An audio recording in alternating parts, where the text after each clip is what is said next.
जगभरातून 250पेक्षा जास्त देशांमध्ये आपल्या चॅनलची व्ह्यूवरशिप आहे.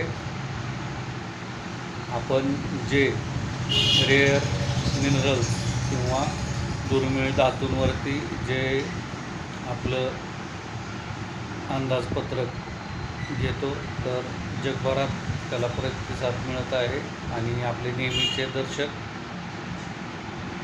त्यांना ते छान वाटलं. त्याबद्दल त्यांनी नाईस म्हणून कमेंट केलेली आहे, तर त्यांचं धन्यवाद. दर्शक प्रेक्षक हो, शेतकरी, भूमिपुत्र, कष्टकरी, जमीन मालक हा जरी कुठल्या GDPमध्ये, सेन्सेक्समध्ये किंवा आणखीन कुठल्या एखाद्या आलेखामध्ये जरी दिसला नाही, तर तो अस्तित्वात नाही असं होऊ शकत नाही. हे लक्षात ठेवा. 7/12 आणि सोनं महत्त्वाचं.